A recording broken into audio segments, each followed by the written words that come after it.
Welcome to Monk's Temple. Let us begin with something simple. Close your eyes for just one breath. One inhalation, one exhalation. While your eyes are closed, imagine the color green. Not the green of money. The green of a forest after 3 days of rain. The green of moss on ancient stones. The green of new leaves pushing through soil that everyone thought was dead. Now imagine that green taking shape. It begins to glow, faintly at first.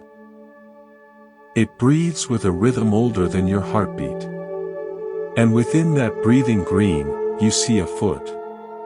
A single foot, stepping forward. Not waiting for permission. Not hesitating to check if the ground is solid.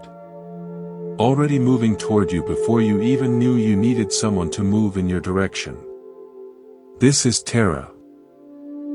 If you have ever felt the floor disappear beneath your feet, if you have ever watched the ship of your life split in half while you stood on the deck, if you have ever needed rescue so badly you could not form the words to ask for it, you have already met her. You just did not know her name. I am your guide, and this is Monk's Temple. Today we are not studying Buddhism from a safe distance. We are letting Buddhism examine us. We are sitting with Terra, the goddess who refused to be reborn as a man. The Buddha who moves faster than fear. Let us begin at the beginning of a particular kind of pain.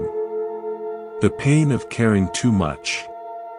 In Mahayana Buddhism, a radical idea took root. Enlightenment is not a private trophy. The truly enlightened being is not the one who escapes the world and floats into solitary bliss. The truly enlightened being is the one who reaches the gate of liberation, looks back, sees everyone still drowning, and refuses to walk through until the last being is safe. This being is called a bodhisattva. The bodhisattva who embodies compassion most completely is Avalokiteshvara. His name means the Lord who looks down. He looks down from his realization and sees every living thing struggling below. Imagine hearing every cry simultaneously. Every mother burying a child. Every soldier dying alone. Every person staring at the ceiling at 3 a.m. wondering if anyone would notice if they disappeared. This is what Avalokiteshvara hears. Constantly. Forever. Without the ability to look away. The ancient texts tell us that one day, after eons of this endless listening, something broke inside him. He looked at the vastness of suffering. He looked at his own 2 hands. The disparity crushed him. How could one being make a dent in an ocean of pain that had no shore? He wept. But these were not ordinary tears. They poured from his eyes like rivers, like melting glaciers. They gathered at his feet, pooling into a lake of pure compassion. And from that lake, a figure rose. She did not crawl out gasping. She stood up, fully formed, perfectly awake, 1 foot already stepping forward. Her skin was the green of new life. Her eyes held all the compassion of the one who wept for her, but they held something else too. Joyful determination. The look of someone given the exact task they were made for. She looked at Avalokiteshvara. She looked at the ocean of suffering. She understood what he had forgotten. Compassion without speed is just another form of suffering. Feeling the pain of the world without acting is not enlightenment. It is torture. It is sitting in a burning building, perfectly aware of the fire, and never standing up. Terra became the exit. The foot that steps forward while everyone else is still calculating the risks. The hand that reaches down before the drowning person knows they are drowning. This is the first psychological insight. How many of us are trapped in the Avalokiteshvara position? We care deeply. We feel everything. We lie awake worrying. We are full of compassion. But we are also frozen. We mistake our caring for action. We think that because we feel something, we have done something. We sit in our burning building, feeling the heat, and we never take the one step toward the door. Tara looks at this frozen compassion and speaks one word. Move. Just move. 1 foot forward. Now. She does not ask if you are ready. She does not ask if you have the right beliefs. She asks only that you take one step. In that step, the paralysis breaks. The monks who first encountered Tara saw her female form and projected their assumptions onto her. They offered what they genuinely believed was the highest compliment. Pray to be reborn as a man, they told her. Then you can really become a Buddha. Imagine the condescension. You are wonderful, they said, for a woman. Imagine how much more wonderful you could be as one of us. Tara's response echoes through centuries. She said, in this moment, I see no man. I see no woman. I see no self to attach these labels to. These words are echoes in an empty canyon. Since the distinction between male and female is ultimately empty, I will remain in this female form to benefit all beings. For as long as suffering continues, I will appear as a woman, because there are many who seek enlightenment in male form, but few who offer liberation in female form. She did not just accept her form. She chose it. Deliberately. Defiantly. She looked at the entire patriarchal structure and said no. I will not play by your rules. This body is not an obstacle. It is the vehicle I have chosen for the work. This is a direct challenge to every voice that ever told you that you are not enough. Not enough because of your gender, your age, your background, your past mistakes. Tara looks at those voices and laughs. Not mockingly. She laughs because she sees through the magic trick. Those limitations you believe in. Those walls you think are stone. They are made of smoke. Walk through them. If this teaching resonates, if the image of a green goddess stepping forward while you stand frozen speaks to something deep inside, please take a moment to subscribe to Monk's Temple. By subscribing, you join a community trying to bring ancient wisdom into modern chaos. It is free. It ensures these stories find their way to you when you need them most. Let us now look at who Tara actually is. The tradition speaks of her having 21 forms. 21 different faces. 21 expressions of the same compassionate heart. At first, this sounds like mythology getting out of hand. 21 goddesses. How does anyone keep track? But think psychologically. Think about the different dangers you face. The fear before a job interview is different from the fear after a scary medical diagnosis. The anger when someone cuts you off is different from the slow resentment toward a partner who never listens. One tool cannot fix every kind of broken. Tara's 21 forms are the medicine cabinet of enlightenment. Specific interventions for specific sufferings. Let us meet a few of them. There is Green Tara. She is the swift one. The action hero. In every painting, her right foot is extended. She is not sitting still. She is caught in the act of moving. Her right hand reaches down in the gesture of giving. She is the paramedic who jumps out of the ambulance while it is still moving.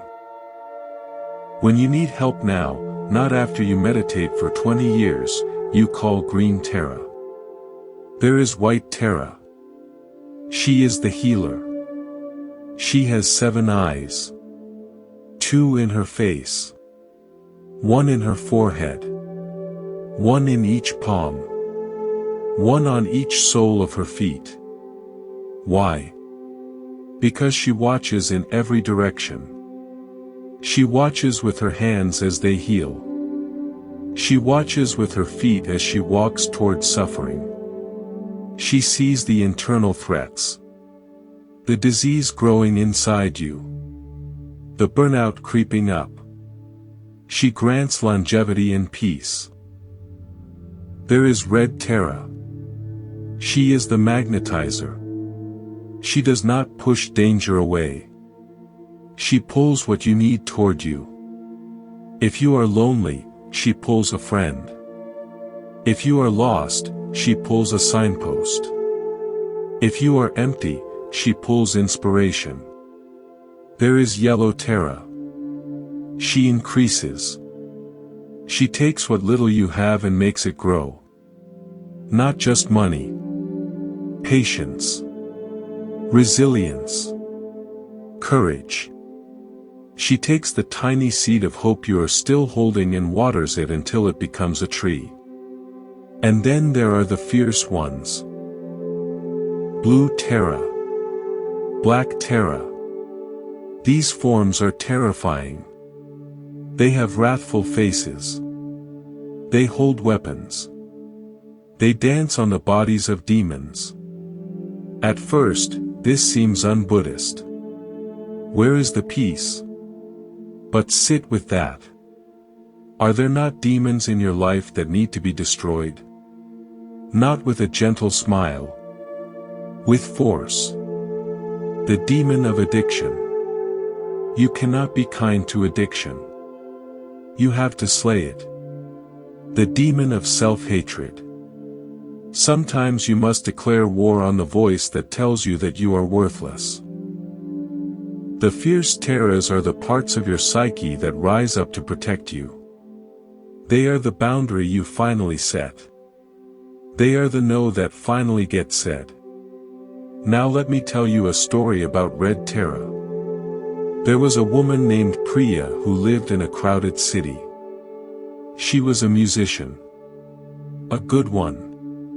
But she had been playing in empty bars for 5 years. 5 years of playing to 3 people who were not listening. 5 years of packing up and driving home in the rain. The thief of wrong views had stolen her hope. She believed she was invisible. The demon of doubt whispered constantly. You missed your chance. No one wants to hear you. One evening, after another empty room, she walked home through rain. She passed a small shop she had never noticed. In the window, half hidden by dust, was a small red statue. Tara. Priya did not know who she was. She just felt a pull. She went inside.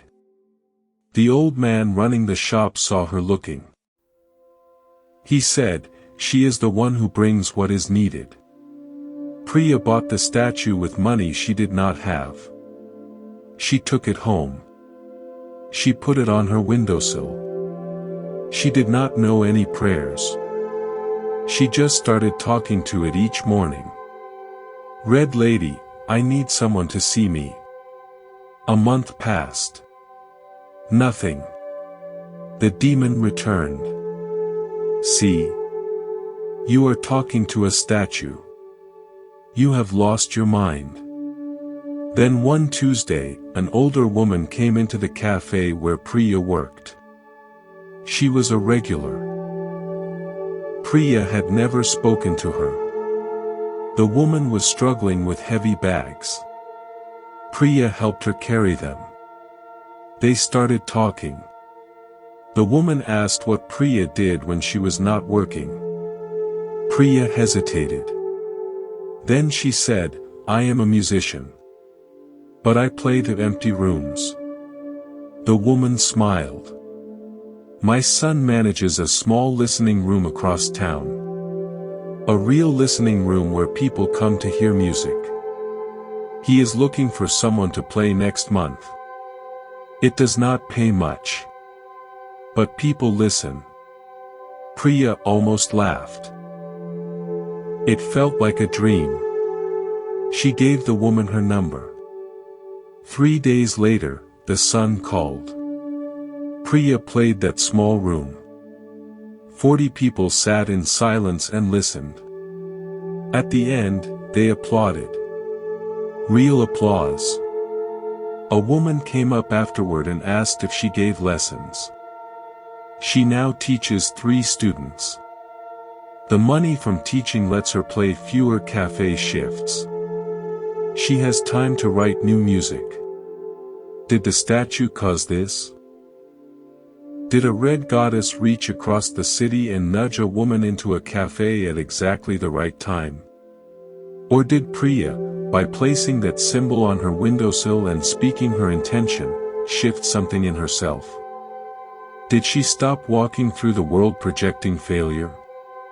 Did she become just a little more visible? The Buddhist answer is both. The universe is a web. Our minds are part of that web. When we focus our intention, we change our own frequency. And the world, which is not separate from us, responds. That is Red Terra. The one who pulls what you need toward you. The one who reminds you that you are not invisible. The ancient texts speak of the 8 great fears from which Terra protects her devotees. Lions. Elephants. Fire. Snakes.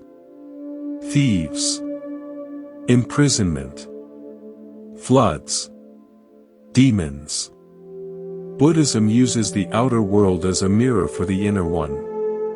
These are the 8 psychological terrors that keep us trapped. First, the lion of pride.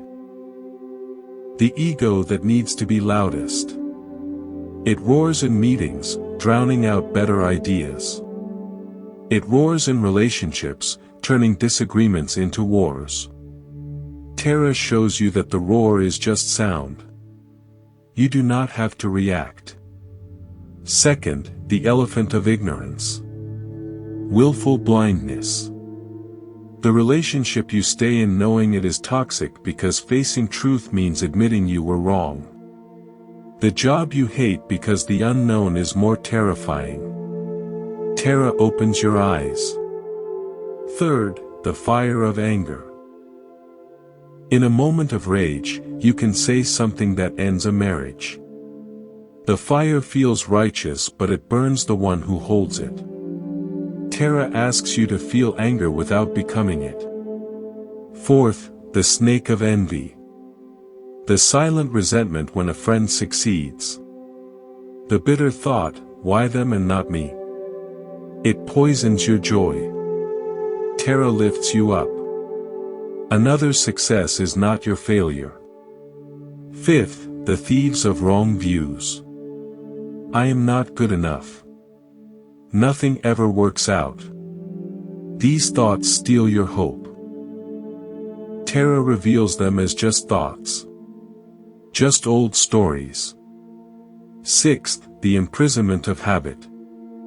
You do the same things, react the same ways, day after day. Terra shows you the door was never locked. Seventh, the flood of desire. The endless current of wanting pulls you under. Terra is the boat. She gives you something to hold that will not sink. Eighth, the demon of doubt. It whispers that you are a fraud. That you will fail. That your efforts are pointless. Terra stands before you and says, take the next step. The demon is just a shadow.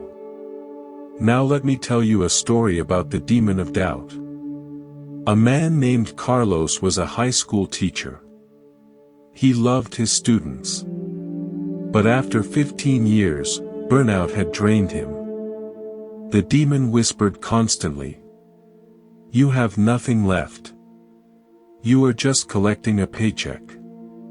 Carlos started waking at 3 a.m. every night, staring at the ceiling, heart pounding. He thought about quitting, but he was 50 years old. One Saturday, he drove to the coast. He sat on a cliff overlooking the ocean. A phrase came into his mind from nowhere. 1 foot forward.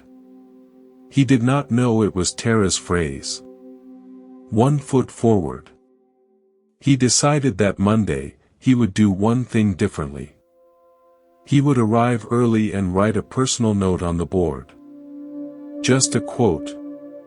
Monday came. He wrote the note. A student read it and smiled. Another asked about it. Something shifted. Just a crack in the demon's armor. The next week, he did 2 things. He started an after-school poetry club. Only 4 students came. But they came. They read their work. Carlos stayed until 5 p.m., something he had not done in years. The demon still whispered. But now Carlos had something to hold on to. He kept moving. The demon could not possess a moving target. 2 years later, Carlos was still teaching. The 3 a.m. wake-up stopped. The demon still squeaked sometimes, but it no longer roared. Now another story. This one about fire. A woman named Elena ran a small bakery. She loved her work. But a larger bakery opened across town and stole her customers. Month by month, sales dropped. Elena grew angry. At her husband. At her children. At herself. The fire of anger burned inside her. She snapped at customers. She stopped smiling. Her few remaining regulars stopped coming. She was burning down her own bakery. One night, unable to sleep, she found a video about Tara. She heard the phrase, "The fire of anger burns the one who holds it."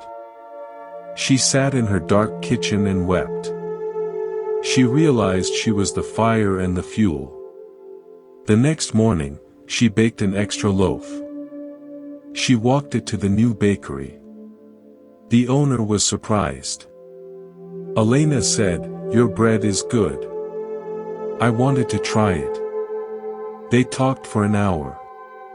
They became friends. They started buying flour together. Elena's bakery did not become rich. But the fire inside her became warmth. She smiled again. Customers came back. Not all of them. Enough. That is Tara's protection from fire. Not putting out the flames. Transforming them into warmth. Now one more story. This one about imprisonment. A woman named Julia was trapped in a job she hated for 12 years. She was good at it. It paid well. But every Sunday evening, she felt sick with dread. The bars of her prison were made of golden handcuffs. Mortgage. Car payment. Tuition. Reputation. She told herself she had no choice. The thieves of wrong views had stolen her agency. One day, a colleague retired. At the retirement party, Julia watched him smile and hug people. She saw his freedom and felt her own chains. That night, she sat alone and whispered into the darkness. "I do not know who you are. But if anyone is listening, I need help." The next morning, she saw a flyer in the coffee shop. Free community class on financial planning for career changers. She went. She learned she could sell her house. Move to a smaller place. Take a pay cut and survive. It took 18 months. But she left. She now works at a non-profit for half the pay. She has no dread on Sunday nights. She does not know if Tara sent the flyer. But she knows something shifted when she finally asked. That is Tara's protection from imprisonment. Not breaking the bars for you. Showing you they were never iron. Just painted cardboard. Now we come to the sound. The technology of connection. In Tibetan Buddhism, this is called mantra. Not a prayer asking for things. A vibration. A phone line that is always open. The mantra of Tara is simple. 6 syllables. Anyone can say them. Om Ter Tutter Tur Soha. Let us break this down. Not as scholars. As humans who need help. Om is the sound of the universe. The hum of reality. By chanting Om, you are not calling a distant God. You are reminding yourself what you are made of.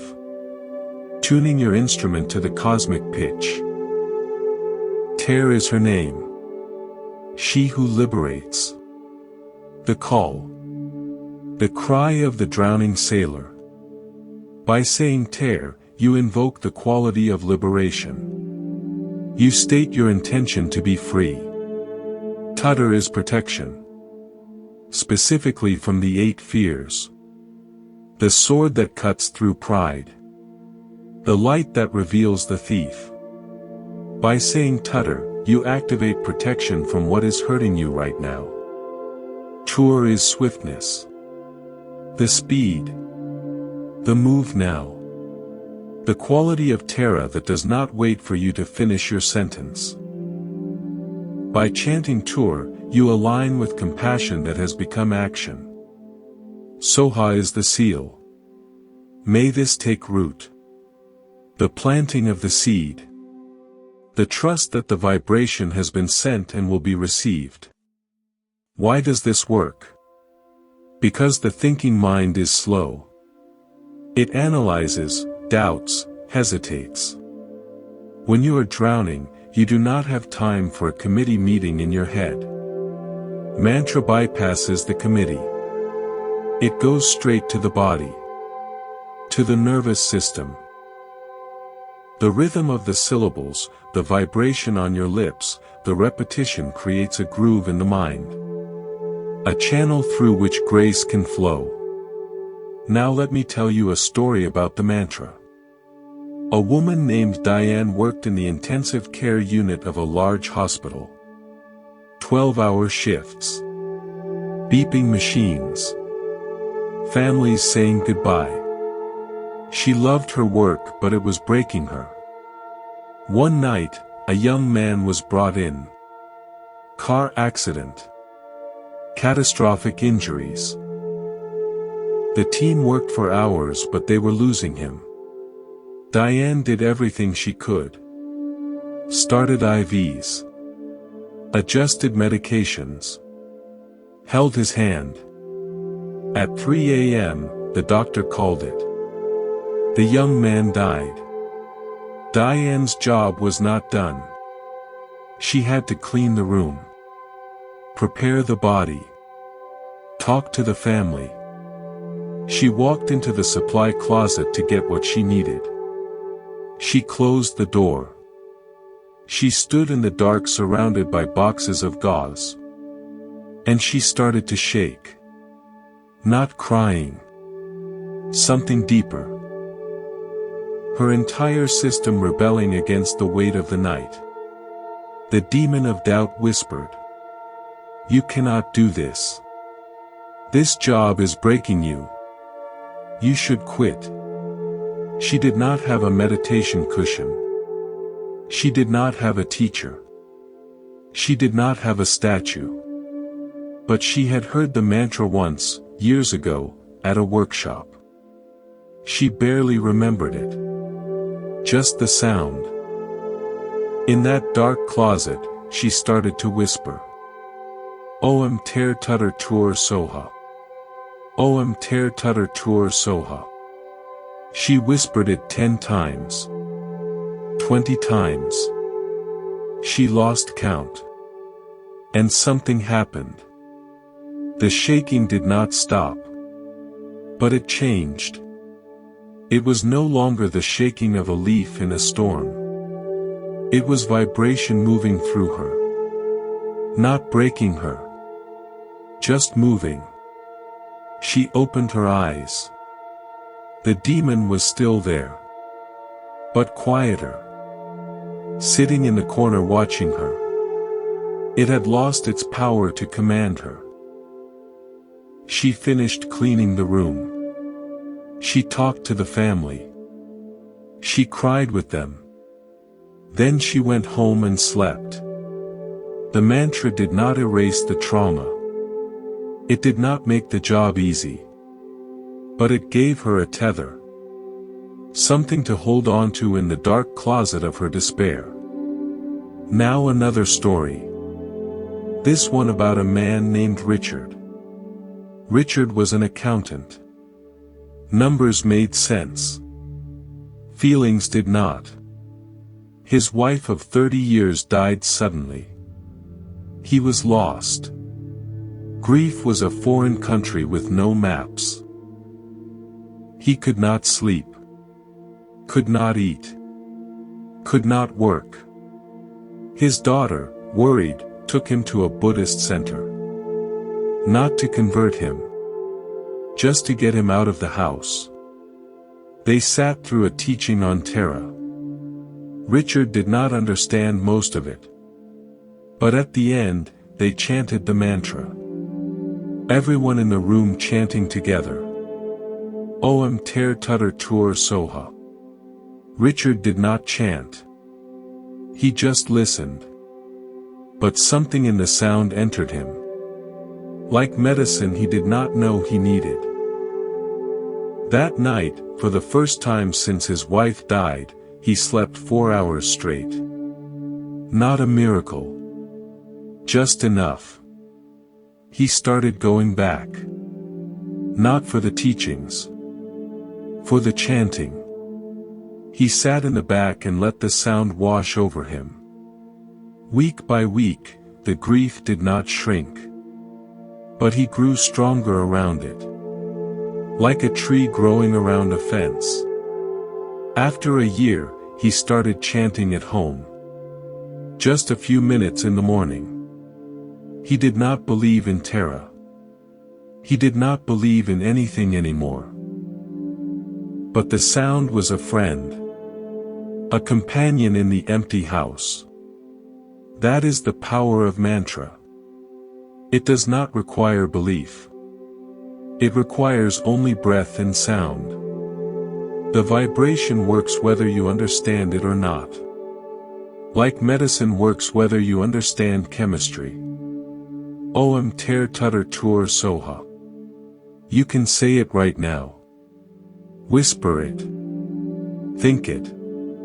Let the syllables roll through your mind. They do not belong to any religion. They belong to anyone who needs help. Now we travel back in time. To 11th century India.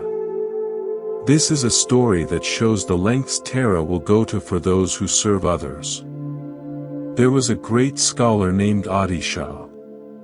He was the abbot of Vikramashala, one of the greatest monastic universities the world had ever known. A living library of Buddhist wisdom. People traveled months just to sit in his presence. But in Tibet, Buddhism was dying.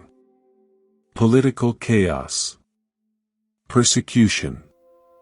Monasteries empty. The teachings like guttering candles in a high wind.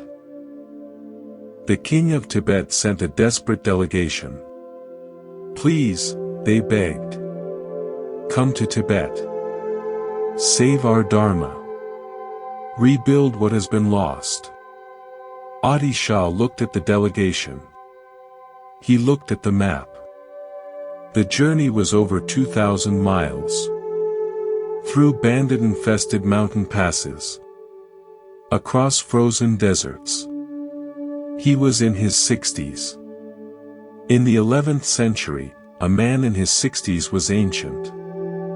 The journey would likely kill him. And even if he survived, he would spend his final years in a freezing, primitive land, far from the libraries of India. He said no. He said no again. Polite but firm. His duty was to stay where he was most useful. The delegation prepared to leave. That night, Adi Shah sat in meditation. In this deep state, Tara appeared to him. She was not gentle. She was direct. She said, Adi Shah, if you go to Tibet, you will shorten your life by 20 years. Adi Shah nodded. He knew this. She continued. If you stay in India, you will live a long, comfortable life and benefit many beings. Adi Shah waited. He knew a but was coming. But, she said, if you go to Tibet, you will benefit countless beings. You will secure the Buddha's teachings for 1,000 years. You will be the match that lights a fire that will never go out. Adi Shah started to protest. To explain the logic of staying. Tara cut him off. She looked at him with the eyes of a warrior. She smiled. Not gently. The smile of someone who knows they will win a battle everyone thinks is unwinnable. She said, I will protect you every step of the way. Adi Shah packed his bags that night. He was trading 20 years of his life for a mission. The journey was a nightmare. Everything he feared came true. Bandits attacked the caravan in the mountains of Nepal. The accounts say Tara appeared as a flash of green light that spooked the bandits' horses. They fled. An avalanche blocked the main pass. The group was trapped with dwindling supplies. Adi Shah meditated and heard her voice. Turn left at the next fork. They found a hidden trail no one knew about. A deadly fever swept through the group. Adi Shah, exhausted and weak himself, chanted her mantra for 3 days straight without sleeping. The fever broke. He arrived in Tibet alive. Just barely. He spent the next 17 years doing exactly what Tara promised. He wrote. He taught. He translated. He trained. He founded the Kadam school, which would evolve into the Gelug school, the tradition of the Dalai Lama. When he died in his early 70s, about 20 years earlier than astrologers had predicted, his disciples said he died with no regrets. He died knowing he had fulfilled a promise. Now let me tell you a modern story about protection. A woman named Sandra was a social worker. She visited homes in dangerous neighborhoods. Families in crisis. Children at risk. She loved her work but fear was constant. She walked into buildings where drug deals happened on the stairs. She knocked on doors where she might face angry fathers or desperate mothers. One day, she was assigned a new case. Unknown address. Dangerous reputation. Her supervisor offered to send someone else. Sandra said no. She drove to the building. Parked. Sat in her car with her heart pounding. She had learned the Tara mantra from a colleague. She whispered it now. Om ter tutter tur soha. Just once. Twice. 3 times. She got out. Walked up the stairs. Knocked on the door. A man opened it. He was angry before she even spoke. Demanding to know who she was. Why she was there. His voice rose. His hands clenched. Sandra stood there. And later she described it as a bubble. Something around her. Not visible. But felt. The man's anger seemed to hit an invisible wall. He paused. Confused. Then he stepped back and let her in. The visit was difficult. But not violent. She kept returning. Over months, the man's anger softened. He started trusting her. His children got help. Sandra does not know if Tara created that bubble. But she knows something was different that first day. Something protected her until she could get inside the door. Now another story. This one about a man named James. James was a paramedic.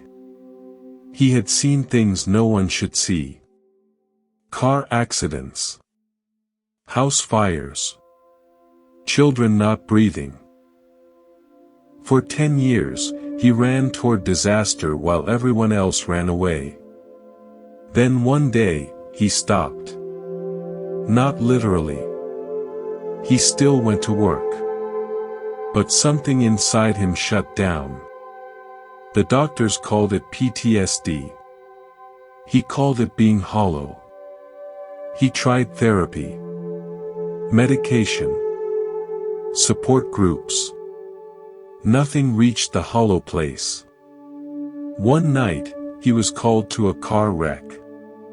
A young woman trapped in her vehicle. Fluid leaking. Metal screaming as they cut her out. James did his job automatically. Muscle memory. No feeling. As they loaded her into the ambulance, she reached for his hand. She was terrified. Dying maybe. She looked at him and whispered something he could not hear. He leaned closer. She whispered again. Om ter tutter tur soha. James froze. He had never heard those words. He had no idea what they meant. But something in the hollow place shifted. Just slightly. Like ice cracking on a frozen lake.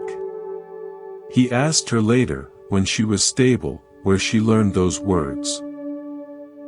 She said her grandmother taught her. Said they protected her. Said she whispered them the whole time she was trapped. James went home that night and searched online. He found the mantra. He found Tara. He did not become Buddhist. He did not start believing in goddesses. But he started whispering those syllables when the hollow feeling got too loud. The ice kept cracking. Slowly. Over years. The hollow never fully filled. But it shrank. Enough to live with. That is Tara's protection. Not fixing everything. Cracking the ice so light can get in. Now we must ask the question that sits in every heart.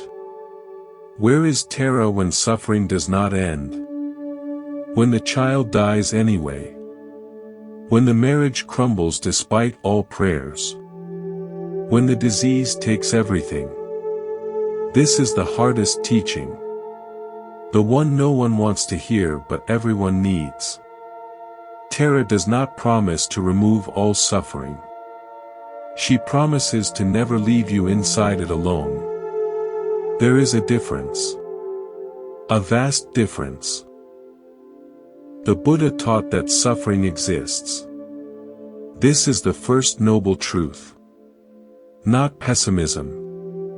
Reality. Pain is part of being human. Tara does not deny this. She does not offer escape from every storm. She offers to be in the boat with you while the storm rages. Let me tell you a story about this. A woman named Grace lost her son. He was 19. A car accident. One moment he existed, texting her about dinner. The next moment he did not. The loss was not a wound. It was amputation. A part of her simply gone forever. Friends brought food. Family came to sit with her. After a few weeks, they went back to their lives. Grace was left in the silence. The house so quiet she could hear her own heartbeat. The demon of doubt came daily. You should have died instead. You failed him. There is no point to anything. She had been a Buddhist for years. She had a Tara statue on her altar. She had chanted the mantra thousands of times. Now she could not look at it. What use was a goddess who let her child die? Months passed. She stopped eating properly. Stopped leaving the house. Stopped answering the phone. Her sister came and found her thin and gray and staring at nothing. The sister did not try to fix her. Did not offer platitudes. Did not say he was in a better place. She just sat with Grace in the silence. 4 hours. Day after day. One afternoon, Grace looked at her sister and said, "Why do you keep coming?" The sister said, "Because you are not alone." Something broke in Grace. Not the bad kind of breaking. The breaking of a dam that has held back too much water. She wept for hours. Her sister held her and said nothing. That night, Grace looked at the Tara statue on her altar. Dust had settled on it. She picked it up. Held it in her hands. And she understood something she had never understood before. Tara was not there to prevent the accident. Tara was her sister, sitting in the silence. Tara was the friend who kept calling even when calls went unanswered. Tara was every person who showed up and said, "You are not alone." The protection Tara offers is not magic armor against the world's pain. It is the presence that refuses to leave when the pain arrives. There is a teaching in Tibetan Buddhism that Tara has 1,000 arms and 1,000 eyes. Why? So she can reach in every direction. So she can see every suffering being. So no one is outside her reach. But here is the deeper teaching. Those 1,000 arms are not just hers. They are yours too. When you reach out to someone in pain, you become one of Tara's arms. When you see someone suffering and do not look away, you become one of Tara's eyes. When you sit with a grieving friend and say nothing, you become Tara's presence in the world. She does not save us from above. She saves us through each other. Let me tell you another story. About a man named Thomas. Thomas was a veteran. He had served in a war zone and brought something home with him. Not a physical wound. A darkness. He drank to keep it quiet. He isolated to keep it contained. His wife left. His children stopped calling. He lived alone in a small apartment with the curtains always drawn. One night, he decided to end it. He had a plan. A method. A note written. He sat in his dark apartment waiting for midnight, which he had decided would be the time. At 11 p.m., someone knocked on his door. He ignored it. The knocking continued. Persistent. Annoying. He opened the door ready to yell. It was an old man from downstairs. A neighbor Thomas had never spoken to. The old man held a small bowl of soup. He said, "I made too much. Thought you might want some." Thomas stared at him. The old man stood there, not leaving, not demanding conversation, just holding soup. Thomas took the bowl. He ate the soup. It was good. He sat in his kitchen when he finished and something shifted. Just slightly. Enough. He did not kill himself that night. He started talking to the old man sometimes. Then to a counselor at the VA. Then to a group of other veterans. The darkness did not leave. But it no longer filled the whole room. Years later, Thomas learned that the old man had died. He went to the funeral. He met the man's daughter. He told her that her father had saved his life with a bowl of soup. She cried. She said her father had been a veteran too. He never talked about it. But every night, he made too much soup and took it to someone. The old man did not know he was being Tara. He just knew that someone in the building might need soup. Might need to know they were seen. He became 1,000 arms without ever knowing it. This is the final teaching. Tara is not far away. She is not hiding in some distant pure land waiting for you to prove yourself worthy. She is the hand reaching for yours right now. She is the voice that whispered to you to watch this video. She is the part of you that knows, despite everything, that you are not alone. You do not have to believe in her for her to believe in you. You do not have to be good enough or pure enough or enlightened enough. You just have to be here. Breathing. Still trying. And she is already here with you. 1 foot forward. Hand reaching down. Moving before you even finished asking. Let us speak now about the ordinary moments. The times when nothing catastrophic is happening. No bandits. No floods. No demons screaming in your ear. Just the quiet hum of everyday life. Does Tara have anything to offer then? The answer is yes. She offers something perhaps more important than rescue. She offers companionship. In Tibetan Buddhism, Tara is called the mother of all Buddhas. Not because she gave birth to them physically. Because she gives birth to the qualities that create enlightenment. Compassion. Patience. Wisdom. Courage. These do not fall from the sky. They are born in the womb of ordinary practice. And Tara is the mother who watches over that birth. Let me tell you a story about ordinary time. A man named Frank was a postal worker. For 30 years, he walked the same route. Same streets. Same houses.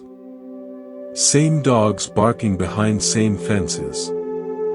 His life was small and predictable and he liked it that way. He was not seeking enlightenment. He was not looking for a goddess. He just wanted to get through his shift and go home. But Frank had a secret. Every day on his lunch break, he sat on a bench in a small park and he whispered something. He did not know it was a mantra. He did not know where he had heard it. He just knew that the syllables calmed something in his chest. Om ter tutter tur soha. He whispered it like others might whisper a prayer or a complaint or a wish. Just a few repetitions. Then he ate his sandwich and finished his route. Years passed. Frank retired. His wife died. His children lived far away. He was alone in a way he had never been alone. The small house felt huge. The silence felt loud. One morning, sitting in his kitchen with coffee going cold, he realized he had stopped whispering. He could not remember when. Months maybe. He tried to whisper now. The syllables felt strange. Stuck. He sat there, an old man with cold coffee and a stuck tongue, and he felt the weight of all those years. The loneliness. The grief. The meaninglessness. Then he remembered something. Not a teaching. Not a philosophy. Just a feeling. The feeling of sitting on that bench in the park, the sun on his face, the syllables moving through him like a quiet stream. He closed his eyes and whispered again. Just one repetition. Om ter tutter tur soha. The syllables unstuck. They moved through him again. Not dramatically. Not like a vision or a miracle. Just like a stream. Just like an old friend knocking on the door. He sat with that feeling for a long time. When he opened his eyes, the coffee was still cold. The house was still quiet. His wife was still gone. But something was different. He was not alone with it anymore. Tara had been waiting. Had never left. Had just been sitting on that park bench in his memory, waiting for him to return. That is Tara in ordinary time. Not the dramatic rescue from bandits. The quiet companionship that outlasts everything else. Now let me tell you another story. About a young woman named Maya. Maya was a graduate student. Stressed. Overworked. Convinced she was failing at everything. Her dissertation was stalled. Her relationship was strained. Her body was tired. She had no time for spirituality. No space for meditation. No energy for anything except surviving the next deadline. One night, working late in the library, she found a small statue in the lost and found box. A green figure. 1 foot forward. Maya did not know who it was. But something about it made her pause. She took it. She put it on her desk. She did not pray to it. Did not learn about it. Did not tell anyone. It just sat there, green and quiet, while she wrote papers and drank coffee and cried sometimes. Months passed. Maya finished her dissertation. Defended it. Got her degree. She was packing her office when she saw the statue again.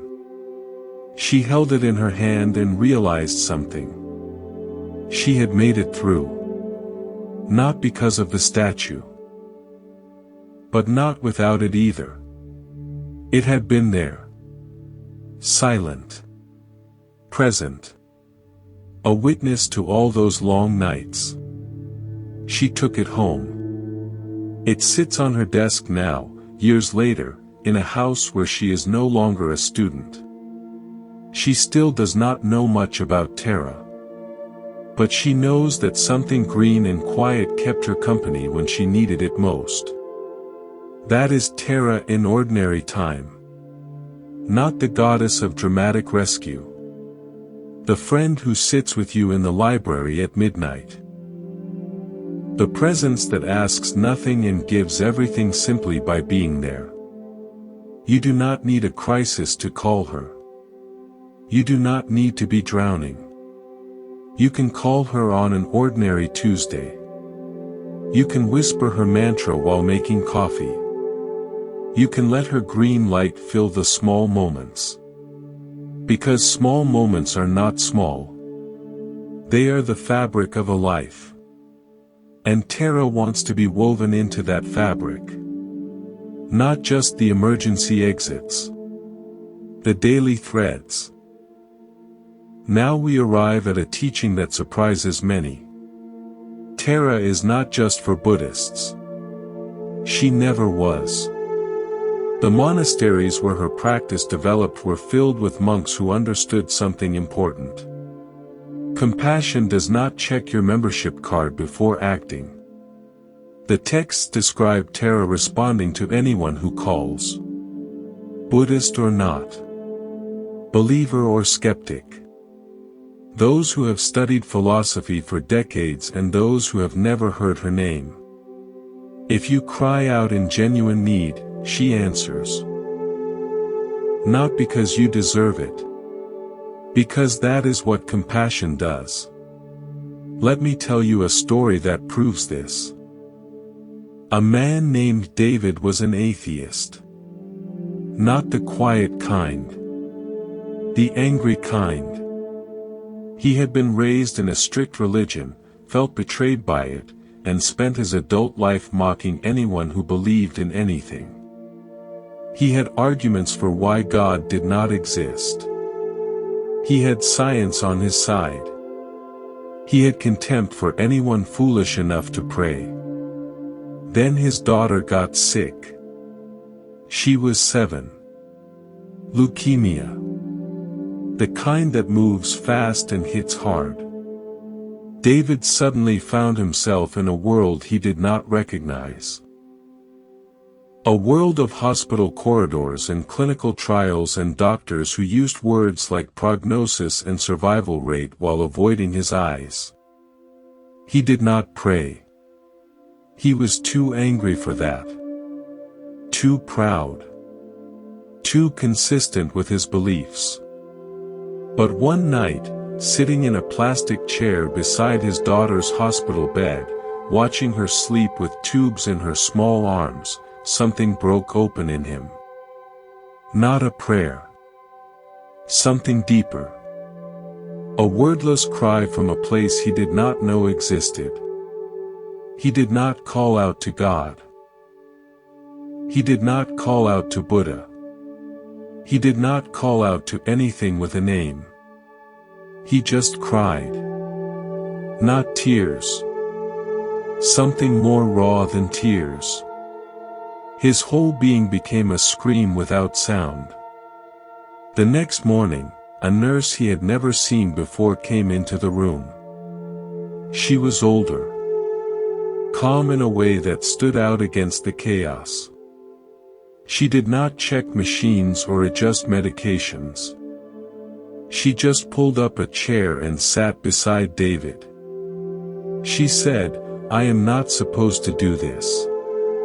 But I want to tell you something. My shift ended an hour ago. I was walking to my car and I could not leave. Something told me to come back to this room." David stared at her. Too exhausted to speak.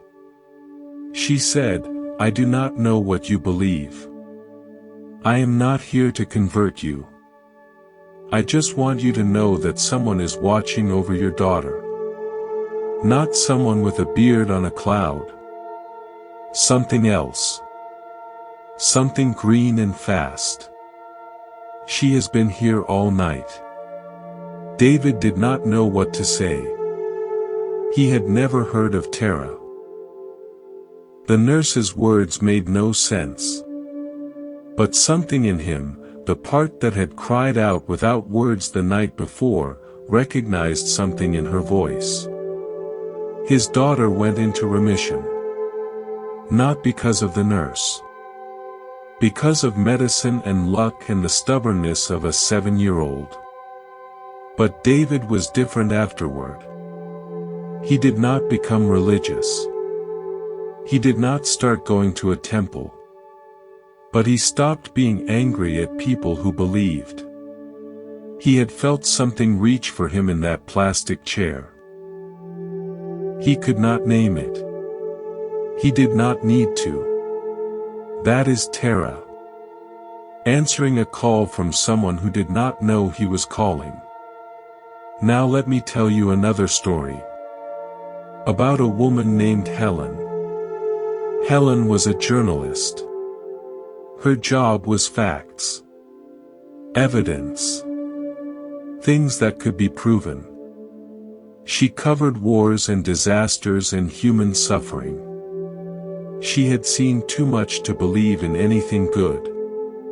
She was in a war zone, embedded with a military unit, when their vehicle hit something.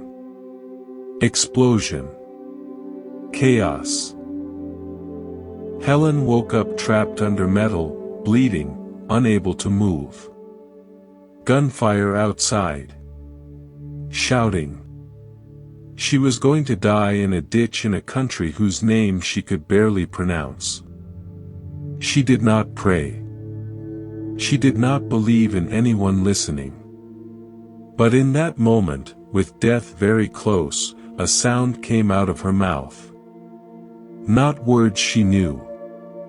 Just sound. Om ter tutter tur soha. She had never heard those syllables. She had no idea where they came from. But she whispered them over and over while she waited to die. Soldiers found her. Pulled her out. She survived. Lost a kidney. Gained a limb. But survived. Years later, she was researching a story about Tibetan refugees. She heard the mantra for the first time, chanted by a monk in a temple. She started shaking. She knew those sounds. They had come out of her mouth in a ditch when she had nothing left. She never became a Buddhist. But she stopped being certain that nothing was listening. That is Tara. Reaching people who do not know her name. Answering calls that do not use her language. Showing up in ditches and hospital rooms and anywhere else suffering exists. You do not have to believe to be believed in. You do not have to pray to be answered. You just have to be in need. And Tara, the green one, the swift one, the one who moves before the prayer finishes, is already moving toward you. We have traveled far together. From the tear that birthed a goddess to the hospital rooms where she whispers through strangers. From the 8 fears that haunt us to the mantra that cracks the ice around our hearts. Now we arrive at the end of this journey. But every ending is also a beginning. Let me leave you with one final story. A story about a woman named Lily. Lily was dying. Not in the abstract way we are all dying. In the concrete way with numbers and timelines and treatments that stopped working. She was 78 years old. She had lived a full life. She was not afraid of death. But she was afraid of the dying.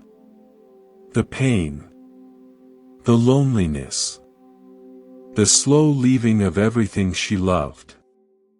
Her daughter, who had been a Buddhist for years, brought a small statue of green Tara to the hospice. She placed it on the bedside table. Lily looked at it. A green woman with 1 foot forward. She said, "She looks like she is in a hurry." Her daughter said, "She is. She is always in a hurry to help." Lily laughed. A small laugh. The kind you have left at the end. In the weeks that followed, Lily and the statue kept company. Lily did not pray to it, did not chant to it, did not convert to anything. But she talked to it sometimes, said things she could not say to her daughter, admitted fears she had never admitted. The statue just listened. Green. Quiet. 1 foot forever stepping forward. One night, the pain was bad. The medication was not enough. Lily lay in the dark, alone with it, and she reached toward the statue on the table. Not to touch it. Just toward it. She whispered, "I am ready. But I am scared. Can you stay with me?" She did not hear an answer. Did not see a vision. But something shifted in the room. Not a presence. More like an absence. The absence of alone. The space where loneliness had been was now just space. Lily died 3 days later. Her daughter was holding one hand. The statue was on the table, still green, still stepping forward. At the moment Lily took her last breath, her daughter later said, the afternoon sun hit the statue in a certain way. The room filled with green light for just an instant. Then it was gone. Was it terror? Was it just light? Was it a dying woman's brain releasing chemicals? The daughter does not know. But she knows what she saw. And she knows what her mother found in those final weeks. Not a religion. Not a belief. A companion. Someone stepping toward her when everyone else had to step away. That is Tara. Not the goddess of happy endings. The goddess of not dying alone. The goddess of 1 foot forward even when forward leads into the unknown. Now let me speak directly to you. You have listened to many stories. You have learned about a green goddess born from a tear. About 21 forms for 21 kinds of suffering. About a mantra that bypasses the thinking mind. About a vow made over 1,000 years ago to remain female until every being is free. But none of that matters if you do not take one thing from this. Just one. You are not alone. Whatever lion is roaring at you right now. Whatever fire is burning in your chest. Whatever demon is whispering in your ear at 3 a.m. You are not alone with it. There is a force in this universe that moves towards suffering. That force has many names. In the Tibetan Buddhist tradition, one of those names is Tara. She does not require your belief. She does not check your credentials. She does not wait for you to purify yourself or meditate for 20 years or learn Sanskrit. She requires only that you be in need. And if you are breathing, if you are human, you are in need. We all are. So here is what I want you to do. Tonight, before you sleep, try something. Close your eyes. Take 3 breaths. And whisper these syllables. Even if you do not believe. Even if it feels strange. Even if you think this is all just stories. Om Ter Tutter Tur Soha. Whisper it like you are calling a friend. Whisper it like you are lighting a small candle in a dark room. Whisper it like you matter, because you do. Maybe nothing will happen. Maybe it is just sound. Just ancient syllables with no power except what we give them. Or maybe, just maybe, there is a green light already moving toward you. 1 foot forward. Hand reaching down. Moving before you even finished asking. That is Tara. That is the mother of all Buddhas. That is the protector who has been waiting for you to call her name. Thank you for walking this path with me at Monk's Temple. If these stories have touched you, if the green light has flickered in your mind, share them with someone who needs to hear them. You never know who might be drowning in silence. Subscribe for more journeys into ancient wisdom. And remember, the storm is real. But so is the rescue. Om Ter Tutter Tur Soha.